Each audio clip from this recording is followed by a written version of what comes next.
दिसायला इतका छान आहे की ह्याने अगदी असं सहज लक्ष वेधून घेते. तर काका या मखराबद्दल काय सांगाल? छान असं डिझाइन. जास्त स्वामीला चालतो. स्वामी साईड गणपती बाळामूर्ती असं त्यांच्या साईड उंदीर मामा उंदीर मामा तोंडात पाणी येतं याच्यात. तोंडात पाणी येतं उंदीर पुढे मामाच्या. याच्यामध्ये पुरं फ्लावर पुढे ह्याच्यात बनवतो. तुम्ही बघू एकदम लाईट वेट आहे पूर्ण.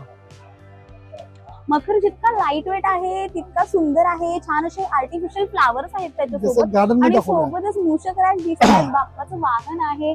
खूप अट्रॅक्टिव्ह असा हा मखर आहे आणि छोट्या मूर्त्यांसाठी विशेष बाळ गणेश जे असतात त्या मूर्त्यांसाठी हा आकर्षण आहे यंदाचं असं आता सांगतायत.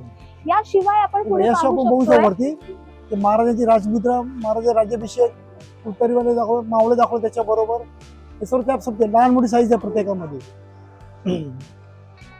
वेगवेगळ्या साईज मध्ये वेगवेगळे डिझाईन्स अवेलेबल आहेत इथे. आणि याशिवाय इथे श्री बॅकग्राऊंड असलेलं ओम बॅकग्राऊंड असे वेगवेगळ्या बॅकग्राऊंडचे इथे मखर्स आहेत. जसं तुमची ती गणपती बाप्पा असतात हा, त्याप्रमाणे थीम वर तुम्हाला त्याशिवाय Theme wise, बरोबर. लहान मध्ये लहान पाहिजे मोठे हे जुला दाखवलंय.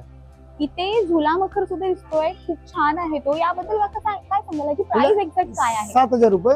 आणि ते कशापासून तयार केलंय? एमडेस मध्ये लाकडामध्ये बनवलं. ओके. नेमक्या 2-3 वर्ष तुम्हाला बघायला नको ते. वा. पूर्ण फोल्डिंग साईड नाही तुम्ही. संपूर्ण व्हिडिओ पाहण्यासाठी ओनली मानिनी चॅनलला जरूर भेट द्या.